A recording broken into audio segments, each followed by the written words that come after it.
crazy. It is crazy. So yeah, I can't believe that the 3 days. I mean, we have been just hopping around from topic to topic. And I was talking to Marie before about how it's been such an amazing conference in terms of the levels of discussion are so wonderful, and it has been so enriching, at least from my side. I just feel completely invigorated by what everyone is doing and how we are all challenging and asking ourselves, what can we do differently? And as we continue to rethink our impact. So, yeah, it's been amazing. Yeah. I hope that we can continue the conversation, even outside of summits with some of the new faces that we've seen, like very heavy engagement from Eric and Stu. And I'd love to see you all maybe plug into some of our work streams and get involved more in L&D Cares, because we've had such great conversations during this time. Yeah, I couldn't agree more. And you all know how this works. So if you'd like to join us on stage, we heartily welcome you to. So as we think back, right, maybe on the day today, the third day of learning in the mix, what stuck in your brain, dear Tina? What are you taking with you? Man, it's been so much. Honestly, my head feels a little mixed and mushed. Join me in the club. I'm like, what's the most recent thing we heard? It was about, that's what I'm remembering, the Hinge thing. But no, I think going back to the beginning of the day, and so some of the stuff is mixing together, but when we had Akshay and Laura take us through the play is learning and all the breakouts and the funny noises and the body motions and improvising, it took me back to theater school. So that was a great way to kick off the day. And then those additional kind of mind-blowing sessions that we had around AI and with Marie's fantastic. And I just feel like she's got so many amazing topics to share on, between, the dismantling the system and the fourth industrial revolution and all of her life's work and research kind of all culminating into this compelling story. It's just super inspiring. I have little nuggets that I've screenshotted along the way that I'm going to be figuring out how to dig more into, particularly as Brandon talked about skills, inventories. And I feel like that was a consistent theme, the skills inventorying, or the portfolio of skills. I want to examine a little bit more how we're tapping into that within our organization, because I think there could be some opportunity there to help with attrition and some different career development things.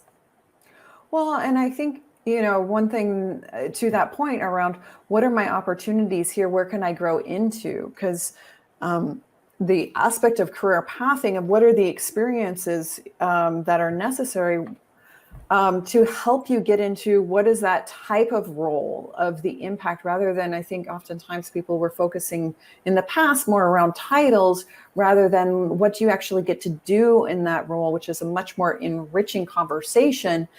Also around what are the things in terms of work design, and what can you learn by gaining those experiences, by understanding what are the skills that you can get out of those. So out of the talent lens, it makes it really a lot more meaningful, and goes back to a little bit to, kind of that Stephen Covey, the end in mind, to go left or go right. If you know what your end in mind is, okay, I need this learning experience because that will help me when I'm actually exposed with to that particular challenge. I love it. Completely agree. Yeah.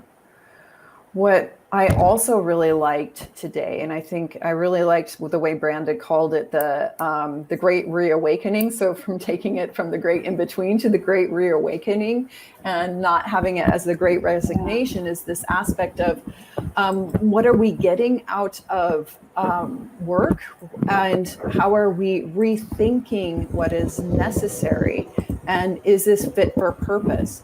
So I think this is one of the first times in the, prior to 2019, really talking about systems and dismantling the systems, and how when we saw what happened to Marie's title, we're like, yeah, that actually fits quite perfect.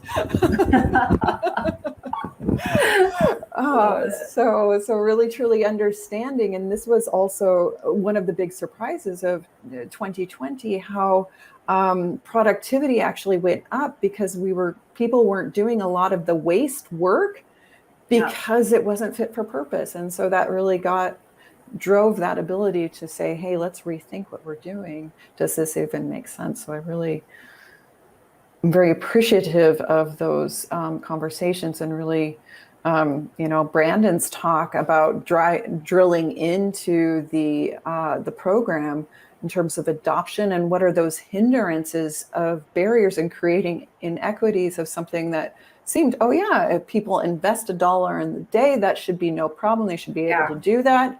And really understanding how that can be a hindrance, particularly, paying 3 months in advance. So wonderful example of taking that user situation, not only the user's experience, but really truly understanding the user situation to rethink and rebuild. So it is a paradigm shift for sure. Mm-hmm. It seems like we just have to constantly be on our toes. And for those of us who, I've heard a few people say that they're perfectionists, or, that they just really want that minimum viable initial task to be, at par with where it should be. And I totally relate to that. I've had struggles getting on board with this whole adaptive, agile, like go with the flow, try not to overschedule your life, and try not to be too organized, because you are going to get the rug pulled out from under you. It's been a really difficult wake-up call personally and professionally, but I think it's something that we're just needing to continuously get better at overall. Yeah. Well, and I think for me, it's that balance of being nimble, but also saying, there's a difference between being action biased and being proactive. And oftentimes taking that step back to ask that question of, why are we doing this? What are we hoping to get out of it? And what does good look like? Rather than just jumping and running forward, which I think often this year is getting people to hopefully take that step back and saying, okay, what are we doing this for, and why? That will hopefully help against a little bit of that action bias, where it's really truly exhausting. And so it's interesting today, that vitality and that viability, it's your vulnerability. People are maxed out, so they're asking different questions around, okay, how are we doing the work that's meaningful work? Does this really need to be done in an office space? Are there even going to be people in the office? So all of these different aspects are also a paradigm shift, or that shift for us within our role in learning and talent is, how do we help create the context and the conditions for great learning? Yes. Yeah. That was another big takeaway from that session with Kelly Young around the shifts, and just the idea that we don't just create the learning, we need to be creating that environment for learning to happen. And that's for K-12 and adults. It's interesting that andragogy and pedagogy is kind of like beginning to blur and converge. I think that was also brought up. Yeah, absolutely. I always use pedagogy because I always forget the yeah. Too funny. But, and honestly, that I really agree. I'm going to take those 5 points because it's so true. You have to start with agency. It's at work, no matter what you're doing, in terms of what is your sense of control and ability to be involved. And we always say you have to own your own career, but then a lot of our systems processes are not set up to support that. So absolutely. Really yeah. Absolutely. Yeah.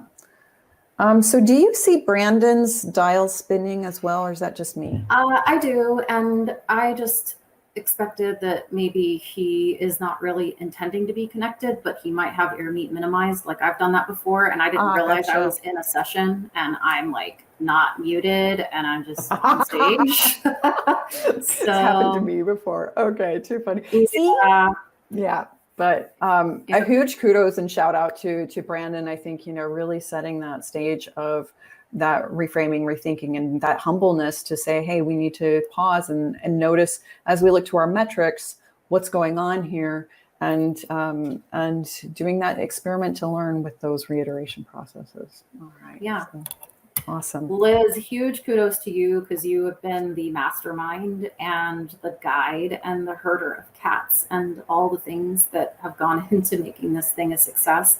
Also, wanted to recognize all 3 days Mariana has been hands-on. Absolutely. Oh my gosh. Exactly. With Mariana, Air can you Meet. raise your hand? Yeah. Because I would like to give her a huge shout out. So yeah, Mariana Amazing.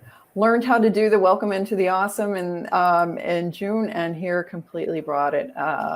Absolutely love it. And a huge kudos to all of the people who have been working in the background. So for example, Laura Coulter with the feedback process. So here also please a reminder, please do the feedback.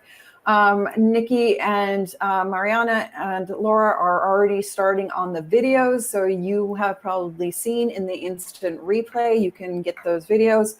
As usual, we're creating playlists for our L&D Cares YouTube site. We also have we have a couple of booths set up. We just wanted with the learning. So also a huge shout out to Mariana for her help here. So for example, what we were just talking about with the learning playlist. So we'll be filling up some of these pieces. We'll be keeping the Air Meet open. One of the discussions also from the ideation lab was, wouldn't it be great if we had a space where we could just drop in and talk to our colleagues? And so there's no reason to close it. So we're happy to create that space. So, Okay. And also a huge shout out to the incredible participants. The quality of the discussion and has been incredible, and a huge shout out to Stu, particularly today, and Dina and Anna. I mean, it's been so wonderful because your questions have really driven a lot of the conversation. Eric, also wonderful contributions. And that's the piece of we are all learning. We're all learning in the mix. The questions that come in from one another, the experiments that we're running, the more we share, the more we have an opportunity to learn and grow. So huge congratulations and thank you. All righty. So with that, I wanted to give a final request. That sounds bad. Oh wait, I'll just pretend that sounds like I'm talking about music, right? Oh, music request. Yeah. So here we do have a little bit of a campaign going. And so we would like you all, so we've been talking about the Empowerment League of how when we bring one group up, we bring each other up. So we encourage you to add your picture. We have a virtual photo booth going on. And so we would love to see your beautiful mugs there. We want to encourage that it can look like what you truly look like. You don't have to put your glamour shots from high school in, because we know, particularly after this pandemic, at least for me, I'll just say, I have my Pepe Le Pew stripe right here. So it's really easy. So you can just go take that picture, and we encourage you to do that. All righty. So you can see we got some galleries, and these are your friends and colleagues. Okay. So anytime you need to reach out, look at, you got a couple of folks in your corner. Just to get the gender balance there. Jump in there, Eric and Stu. We want equality. We want equality. I love it. So thank you. Perfect. See? Awesome. Okay. So with that, we'll be sharing a playlist. So again, thank you for your musical tastes. Thank you to all of the facilitators. This was a very different. It was not a talk at. It was really meant to be a talk with, and you totally brought it. I think this workshop of leveraging our skills as L&D talent was a really great experiment. And so thank you for going into that brave space. And we continue to build confidence while we're building competence. Competence. Yes! Go learning mavens. All right. Boom. All right. Thanks, everyone. Thank you. And Bye. huge thank you to Tina and to Brandon and to Ingrid and to Jennifer. Yes, our co-host. Syra. Oh, yes, exactly. Syra. All right. Mwah. Bye. Kisses. Bye.